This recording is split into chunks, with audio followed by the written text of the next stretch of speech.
Estamos en el aire ya. No sé. Continuamos, nosotros estamos de vuelta con ustedes. Es que estamos como medio distraídos, ¿verdad? Pero no, estamos con ustedes de nuevo en su programa Sociedad y Seguridad Social. Este es el momento que nosotros venimos con nuestro invitado del día de hoy, el cual de verdad me trae mucha satisfacción y una satisfacción doble, ¿verdad? Porque vamos a traer informaciones importantes y buenas informaciones dentro de lo que es nuestro sistema de seguridad social y sobre todo de nuestro sistema de salud, que es una de las patas más importantes que conforman esa mesa, que es la seguridad social en nuestro país. La satisfacción personal es porque desde siempre, desde muchos años vengo siguiendo la trayectoria del invitado que tenemos y para mí hoy es un placer tenerlo aquí con ustedes hoy. Nuestro invitado es médico pediatra, tiene una función además de médico, es político, Andrés, nuestro invitado, ¿verdad? Pero nosotros vamos a aprovechar la parte grandiosa de médico pediatra que es. Fue director del Servicio Nacional de Salud desde sus inicios o cerca de sus inicios. Pues nosotros estamos refiriéndonos al doctor Rodríguez Monegro. No, pero es Nelson Rodríguez Monegro, el nombre completo del invitado que tenemos hoy. Saludos, doctor, un abrazo para usted. Hola, buenos días. Igual para ustedes, con el mismo afecto. Doctor, de verdad que para mí es una satisfacción muy grande, ¿verdad?, tenerlo aquí con nosotros. Lamentablemente que está por ser lo importante que esté, me hubiera gustado tenerlo aquí cerquita con nosotros y no desde la ciudad, que no los robó, porque el doctor es de la ciudad, es capitaleño, nació y se crió en la capital. ¿Y ustedes qué creen? El doctor se fue para Moca, se nos fue allá y nos lo robaron. Sí, Andrés, el doctor es de aquí, de la ciudad. ¿Cómo es sí, eso? Es San Carleño. Sí, yo nací y me crié y salí al graduarme y entrar a la pasantía, salí de mi barrio San Carlos. Yo soy sancarleño. Y entonces ustedes saben que el médico, como los guardias, los policías, lo traslada mucho. Entonces el médico sale a hacer su pasantía y muchas veces establece vínculos y eso pues decide su destino. Y así ocurrió conmigo. Anda. Sí, la ciudad capital, los capitaleños pedimos al doctor y se nos fue para allá, para estar radicado hace muchos años ya en la ciudad de Moca. Tú sabes que nos ganamos un gran funcionario. Y nos ganamos en Moca una gran representación legislativa. El doctor fue un gran representante. ¿Fue diputado por la ciudad de Moca? ¿Fue también? Por la provincia de España. Por la provincia de España. No, pues el doctor se olvidó que él era capitaleño, de verdad. No, yo juré por esta chica de Moca. Sí. Doctor, nosotros en su rol de pasado director del Servicio Nacional de Salud. Nos complace tenerlo porque usted tiene una experiencia que yo creo que otros no tienen, que fue prácticamente iniciar el Servicio Nacional de Salud, porque usted comienza a dirigir el servicio un año después de su creación. Tenemos que el Servicio Nacional de Salud comienza como tal en julio del 2015, y usted inicia sus funciones en julio, me parece, del 2016. Entonces apenas había nacido lo que es el Servicio Nacional de Salud, pero hoy en día la gente tiene como esa duda, esa confusión, sobre todo muchas personas, inclusive dentro de lo que es el mismo Ministerio de Salud, todavía creen que el Ministerio de Salud es el todo. ¿En qué consiste lo que es el Servicio Nacional de Salud y cómo diferenciarlo de lo que es las funciones del ministerio actualmente? Bueno, la verdad es que el Servicio Nacional de Salud nace como una necesidad, en el sentido de que anteriormente el Ministerio de Salud prácticamente lo hacía todo, era el ente rector, regulador, controlador, fiscalizador, pero además proveía servicios de salud a través de la red de salud pública. Entonces, dado la cantidad de problemas y el día a día que conlleva la gestión y administración de la red hospitalaria, desde una unidad de atención primaria hasta el hospital más complejo, pues eso impedía que el Ministerio de Salud Pública pudiera ejercer lo que son las llamadas funciones esenciales del Ministerio de Salud Pública. Como consecuencia, dentro del proceso de reforma del sector salud, se estableció que era pertinente y adecuado crear una entidad que cargara con todo el tema de la gestión, administración de las redes regionales de servicios de salud. Y así es como nace el Servicio Nacional de Salud a través de una ley. Primero fue un decreto, posteriormente la ley 123-15 pues deja establecido lo que es el Servicio Nacional de Salud. ¿Qué tenía?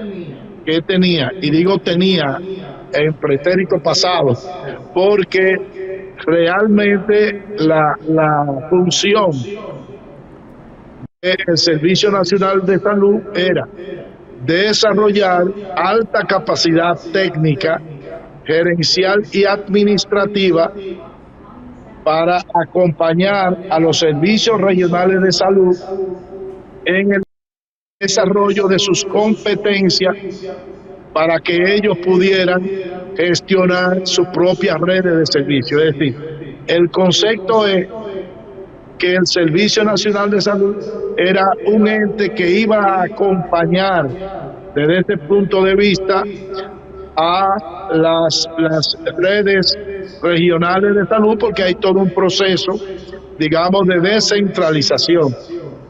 Era llevarlo a una competencia donde pudiera ya, desde el Servicio Nacional de Salud, dar, digamos, las pautas para que el Ministerio de Salud entonces creara esas redes, resoluciones descentralizadas. En la práctica eso quedó prácticamente en el tintero, porque el Servicio Nacional de Salud ha terminado siendo o haciendo lo que hacía el propio Ministerio de Salud Pública, que era de manera centralizada gestionar los servicios de salud. De modo que simple y llanamente lo que hicimos fue desvestir un santo para vestir otro, pero ejerciendo las funciones tal y como lo hacía el Ministerio de Salud Pública. Eso no es como llenar un ego de esos funcionarios que quieren ser ministros de salud paralelo, como que ellos quieren tener una influencia general en el sistema, cuando debería ser, como usted dice, apoyar en términos técnicos, en términos de la capacitación gerencial, la descentralización. Yo creo que en parte ha sido que no se ha comprendido cuál es la función de cada uno. Y usted va a encontrar, por un lado, un Ministerio de Salud que habla más de los servicios de salud. Cuando hablo de servicios de salud, estoy hablando de la parte asistencial de salud de manera individual en las redes hospitalarias del país. El ministerio habla más de eso, de lo que son sus propias funciones esenciales. Y por otro lado, hoy en día tenemos un Servicio Nacional de Salud mudo, que usted no sabe qué está ocurriendo ahí, porque la verdad es que el Servicio Nacional de Salud ha perdido su dimensión. Usted no lo siente. Al crearse un gabinete coordinador de la política sanitaria, eso, a mi modesto entender, sustituyó pues al Ministerio de Salud y al Servicio Nacional de Salud, y desde ahí era que se emanaban o emitían las disposiciones para la parte operativa del sistema. Yo creo que ha habido un problema de no entender cuáles son las funciones y no hemos quedado, digamos, suspendido. Está prácticamente paralizado. Ni el Servicio Nacional de Salud termina de desarrollar verdaderamente sus funciones, y el Ministerio de Salud tampoco acaba de adquirir la competencia para realmente ser el ente rector del sistema de salud en la República Dominicana, no solamente público, sino público y privado. Hay un solapaje de funciones. Eso está definido en la ley de salud, en la 42. Claro. 01, sí. El 00, y está en la ley de seguridad social, la 8701.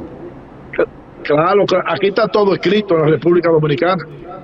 Aquí están hechos los diagnósticos, están hechas las soluciones y está documentado y escrito. Ahora, detener eso y a ejecutarlo es otra cosa. Ahí es donde radica la debilidad, de que nosotros somos incapaces de ejecutar lo que hemos diseñado, y además la falta de continuidad en el tiempo a las directrices que se trazan. Dicho, entonces, ¿usted cree que era innecesario ese gabinete de salud? No, claro que innecesario, porque el rector es el ministro de salud. Es decir, las diferentes entidades de salud, es más, existe lo que es el Consejo Nacional de Salud, que es como el Consejo Nacional de Educación, donde hay una multiplicidad de instituciones que forman parte de ella, y que el ministro de salud es quien la preside. El gabinete echó por un lado a eso que está digamos, estructurado por ley, pero a diferencia de educación, donde el Consejo Nacional de Educación tiene una autoridad y tiene una vigencia, y de una u otra forma sirve de contrapeso y de apoyo a la vez al Ministerio de Educación, en salud eso nunca ha podido implementarse. No conozco ningún ministro de salud que le haya dado importancia al Consejo Nacional de Salud. Como consecuencia, usted no oye nunca mencionar esa entidad que está, digamos, formada por ley. Entonces ese es el gabinete. Ese es el gabinete coordinador de salud. De suprapoderes por encima del Consejo, de organismos y personas que no tienen nada que ver con el sistema. Así mismo es, así mismo. Entonces, al final lo que nosotros le conferimos es más debilidad desde el punto de vista institucional a la estructura del Estado en la República Dominicana. Doctor, y entonces el tema del presupuesto de salud, ¿cómo se distribuye entre lo que es el Ministerio y el Servicio Nacional de Salud? Está totalmente separado. Es decir, el Servicio Nacional tiene su propio presupuesto y el Ministerio de Salud tiene su propio presupuesto. Ahora, el Servicio Nacional de Salud es una institución adscrita a el Ministerio de Salud Pública, pero que tiene autonomía de gestión administrativa, financiera, personalidad jurídica, es decir, porque ustedes saben que existe una ley donde cualquier institución que tenga funciones dentro de un área específica tiene que estar escrita a la institución madre, que en este caso es el Ministerio de Salud Pública. Entonces, como donde mayor inversión y gasto se necesita es en el Servicio Nacional de Salud, pues el presupuesto del Servicio Nacional de Salud es alrededor de 3 o 4 veces mayor que el del Ministerio de Salud Pública. Bueno, doctor, eso nos afecta, y perdóneme, porque yo tenía un sueño con la aplicación de la ley 4200 y la 8701, me vendieron que yo iba a tener cerca de mi comunidad, de todas las comunidades, me vendieron que yo iba a tener un centro médico, una unidad de atención primaria con calidad, con alto nivel, para yo no tener que ir a las 4 de la mañana a un hospital central, un hospital importante, de eso de tercera categoría, como ustedes le llaman. Tercer nivel. Eso se me ha frustrado. Bueno, la verdad es que ¿cuál ha sido el problema? El problema es de tipo político, no técnico. Es decir, ningún gobierno que yo conozca, en primer lugar, la salud ha sido prioritaria. Y mire que yo trabajé en varios gobiernos. Pero como tal, la salud, que yo puedo decir, mire, ¿Es una prioridad de este gobierno? Nada más estaba en el discurso. En la práctica no. En segundo lugar, pues ahí volvemos a lo mismo. En el 2014 se estableció lo que es el modelo de atención en la República Dominicana, que está basada en la estrategia de atención primaria, que tiene atención primaria y las redes integradas de servicios de salud. Con lo cual, se iba a desarrollar un primer nivel de atención, que es lo que usted le llama la unidad de atención primaria, UNAP, o centro de primer nivel de atención, pero eso quedó en el tintero. ¿Por qué? Porque desde el punto de vista político, partidario, lo que le interesa a los políticos que no han gobernado es hacer infraestructura de relumbrón que pueda redituar desde el punto de vista electoral, pues votos. Y entonces aquí se ha invertido una cantidad enorme de dinero en hospitales, pero no se invierte en ese primer nivel de atención, que es lo que va a crear un valladar para que los hospitales especializados cuenten con el tiempo y la dedicación a atender casos complejos de salud. Entonces nosotros no tenemos hoy en día ese primer nivel de atención, lo tenemos muy parcialmente y sumamente deficiente por múltiples razones, y entonces las grandes inversiones se siguen yendo hacia pues la construcción y equipamiento de hospitales, que es lo de nunca acabar. Es decir, nosotros no vamos a atender las consecuencias y no las causas. Por ejemplo, para ilustrar más, nosotros necesitamos en el país más hospitales traumatológicos, o lo que tenemos que hacer es disminuir la incidencia de accidentes de tránsito. Es disminuir la incidencia de accidentes de tránsito. Entonces eso se logra mediante la educación de la gente, mediante la observación de las leyes, y el que no la observe tiene consecuencias, mediante pues cuáles son las razones de que existen alta tasa de accidentes de tránsito. El primer factor es el humano, por un problema de educación y por un problema de indisciplina. Y además por ligar el manejar al uso de sustancias psicoactivas como es el alcohol, y ahora la distracción que significa el celular. Ahora mismo hay más accidentes porque la gente va chateando en el celular mientras va manejando, se distrae y en cualquier momento pues ocurre la desgracia. En segundo lugar, porque aquí no se utiliza una ley, que es la ley de la revista, no es más que un impuesto, pero no se revisan si los automóviles pues están en condiciones de estar en la calle. Es decir, si desde el punto de vista mecánico están aptos para estar en la calle. Entonces, otra causa de accidentes son fallas mecánicas. Por otro lado, el tema de la iluminación. Por otro lado, el tema de la carretera en mal estado. En fin, ¿qué es lo que hay que hacer para disminuir los accidentes? Es precisamente acometer esas debilidades y convertirlas en fortaleza. No es hacer mayor cantidades de hospitales traumatológicos, no, es bajarlo. Si usted no va a la causa y luego lo que va a la consecuencia, entonces necesitaríamos un hospital traumatológico en cada cuadra, en cada ciudad.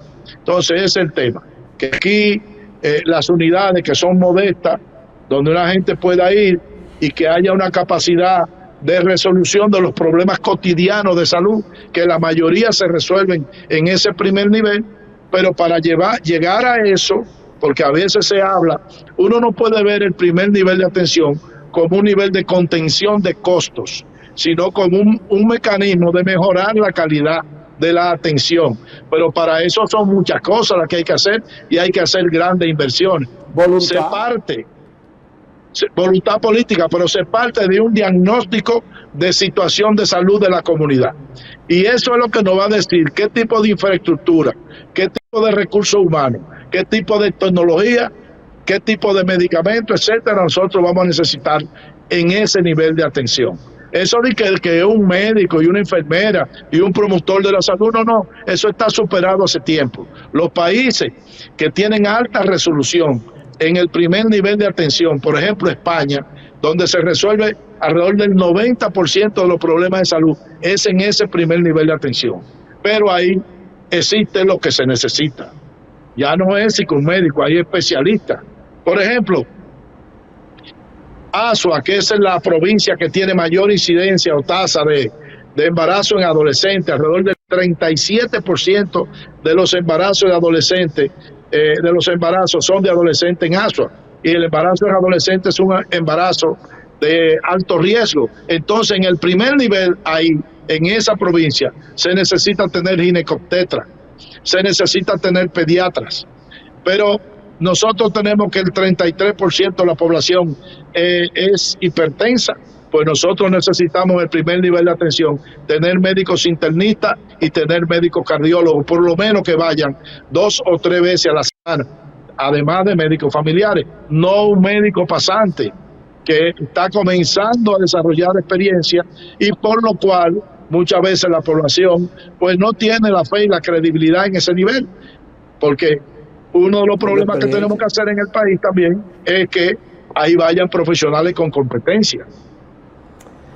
Doctor, yo le estoy dando seguimiento así muy detenidamente a lo que usted está conversando y quisiera como llegar a entender, porque el tema de atención primaria son estructuras físicas, hospitalarias que se necesitan, la parte de lo que es la promoción y la prevención en salud. ¿Desde dónde se desarrolla eso? ¿Desde el Servicio Nacional de Salud o desde el Ministerio de Salud? Es desde el Ministerio de Salud Pública, rector. Entonces, la atención primaria es una estrategia de organización y funcionabilidad del sistema, que tiene, como muy bien usted señala, 2 componentes importantes. Un componente que tiene que ver con la promoción de la salud, esto es, educar a la gente en los conceptos básicos de salud para que puedan adoptar estilo de vida saludable y ellos se conviertan en autogestores de su propio estado de salud, que eso es lo fundamental. Si usted no se cuida, entonces no lo va a cuidar nadie, pero para usted cuidarse usted tiene que saber qué debe hacer. Entonces eso es un elemento importante. En segundo lugar está el tema de la prevención de enfermedades y el manejo de riesgo. Entonces, pues esa parte la hace el Ministerio de Salud Pública. ¿Qué resulta? Que la mayoría de los problemas de salud desde el punto de vista colectivo no se resuelven dentro del sector salud. Entonces, un elemento fundamental que tiene la estrategia de atención primaria es lo que se llama el abordaje interinstitucional de los problemas de salud. Si usted no tiene saneamiento básico, si usted no tiene agua potable disponible, si usted no tiene salud ambiental, si usted no tiene educación, si usted no tiene empleo, si usted no tiene salarios adecuados que permitan obtener y satisfacer necesidades básicas, usted no va a tener una comunidad saludable. Entonces, en esa estrategia se permite esa interacción con otras instituciones que son las llamadas a, digamos, aportar solución a problemas que inciden directamente en la salud. Desde luego, todo lo que tiene que ver con promoción, con educación, con prevención, es sumamente importante, pero la gente se enferma y como consecuencia se necesita tener entonces la estructura articulada de servicio que comienza en el primer nivel de atención. Pero el primer nivel de atención es el nivel esencial de la salud de la gente, que está articulado con niveles complementarios, como son los de segundo nivel o tercer nivel, o el nivel, digamos, especializado. Entonces tiene que articularse. ¿Qué es uno de los problemas que tenemos en República Dominicana? Que todos los dispositivos asistenciales están desarticulados. No existe una unidad de atención primaria que esté articulada a un hospital de segundo nivel. Como consecuencia, los que operan ese primer nivel de atención no saben hacia dónde diferir un paciente que necesite un nivel de resolución más amplio que el primer nivel de atención. ¿Por qué no existe eso? Porque no existe una conectividad, no existe todavía lo que tanto se ha invertido dinero y no hemos podido lograr un expediente clínico electrónico. Es decir, la única manera de usted conectar las redes, de enlazarlas, es que cada paciente de manera individual tenga su expediente clínico, de modo que cuando de un primer nivel de atención, por las razones que fuere, se refiere a un establecimiento de segundo o tercer nivel, ese médico que lo va a atender pueda dar su historial clínico y ver todo lo que ha acontecido desde el punto de vista de la salud, sus antecedentes familiares, tóxicos, todo eso en ese expediente clínico. Es decir, eso no lo hemos logrado. Entonces aquí no existen redes de servicios de salud. Aquí existen centros de servicios que operan de manera aislada. Entonces hay que articularlo. Entonces son de las cosas que mejoran la eficiencia, mejoran la eficacia del sistema, pero desde el punto de vista material da su fruto en el mediano y largo plazo, cosa que no quieren los políticos. Los políticos quieren resultados en el corto plazo.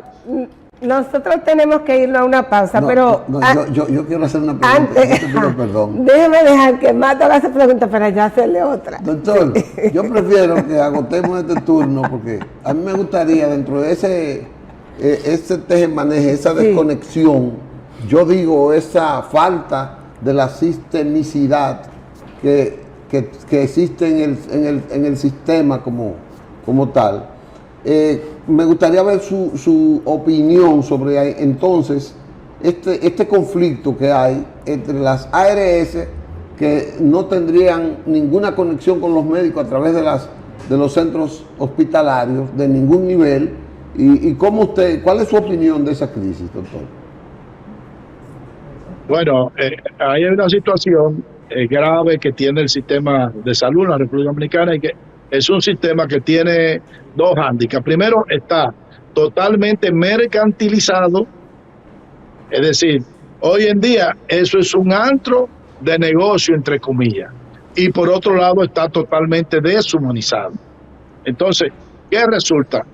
La ley de la seguridad social, de la forma en que fue confeccionada, y sus violaciones desde el punto de vista administrativo, violando la propia ley, ha hecho que lo que se preocupe es lo que se llama el riesgo financiero y no riesgo. Por ejemplo, la administradora de riesgo de salud, lo que realmente son administradoras de riesgo financiero en el área de la salud. Y lo que buscan es incrementar la rentabilidad a esos intermediarios que se llaman ARS. Ese conflicto del colegio médico con las ARS entra dentro de las competencias por los recursos, es decir, cada quien quiere una mayor tajada del pastel. Desde luego, en ese contexto, que todo es negocio, oye, ¿cómo es posible que aquellos que no aportan nada, entonces son los que se llevan la mayor cantidad de dinero, y nosotros, que somos los que estamos atendiendo a los pacientes, entonces nos dan una migaja? Entonces ese pleito viene por ahí, porque es que estamos en un sistema totalmente mercantilizado y cada quien trata de buscar la mayor cantidad de dinero.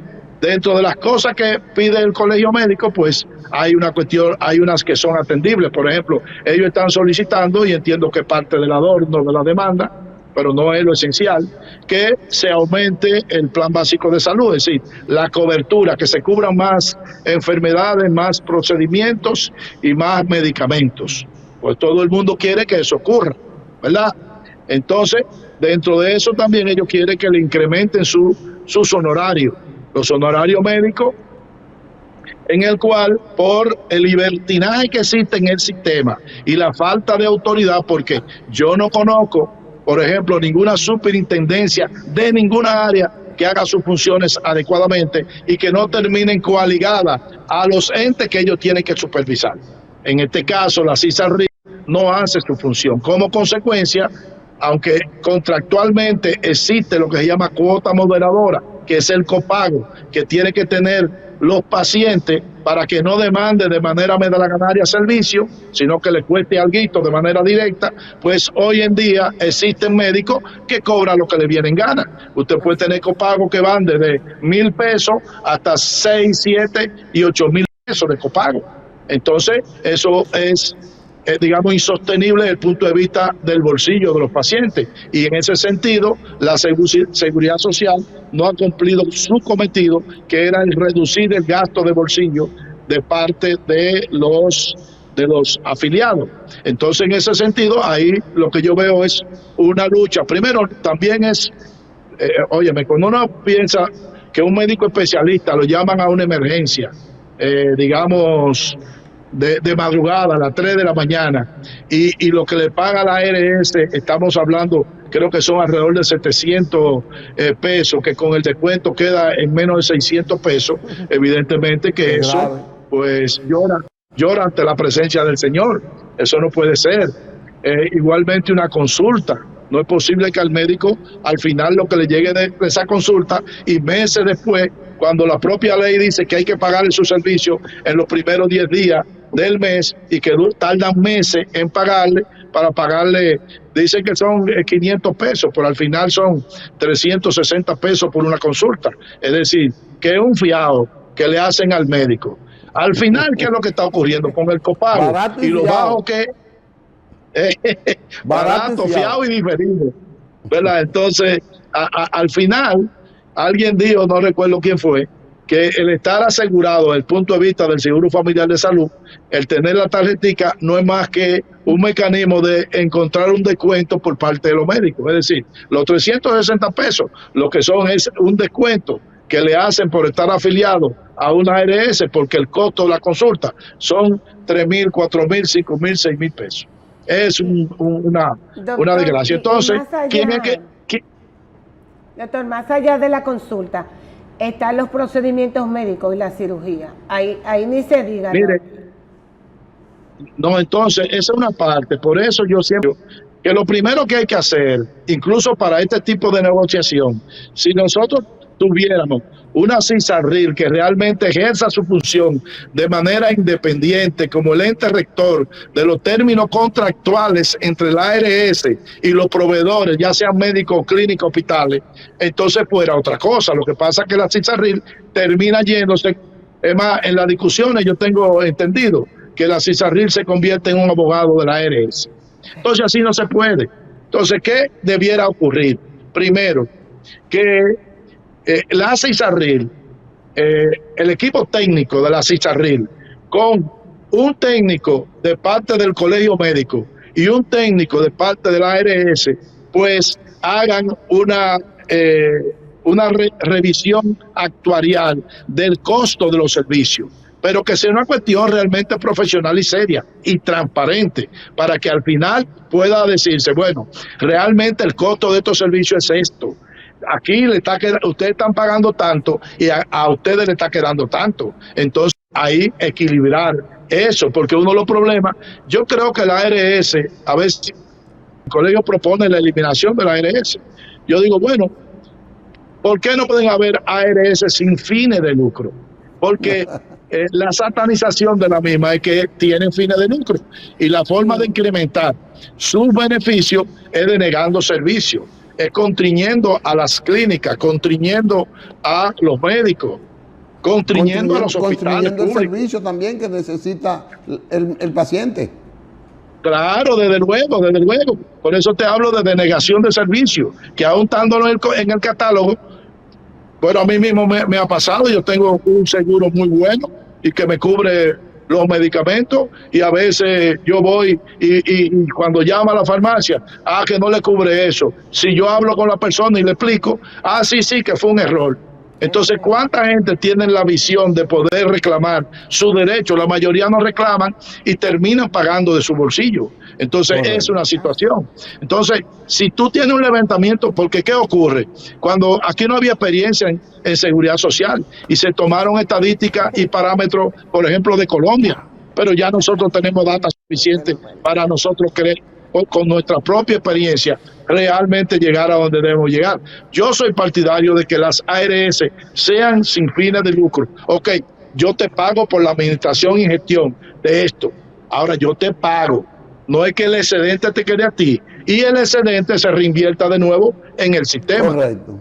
Bueno. Doctor, qué pena que el tiempo se nos terminó y eso, que no No cumplimos con los compromisos de pausa que Ni teníamos. cumplimos con la agenda que teníamos con el No, doctor, porque hay- esos dos temas hay del unos sistema temas, y de esta crisis es para durar 3 días hablando, doctor. No, y más como usted que tiene esa bellísima y gran experiencia del Y sistema de el salud. conocimiento desde ambos espacios del sistema de salud nuestro. Y la Ustedes visión saben, política aparte, ustedes saben, aparte de los pacientes que se están perjudicando desde luego por la negación. Bueno, no es de negación, es que no cogen los seguros, pero le están cobrando como si fuera paciente privado.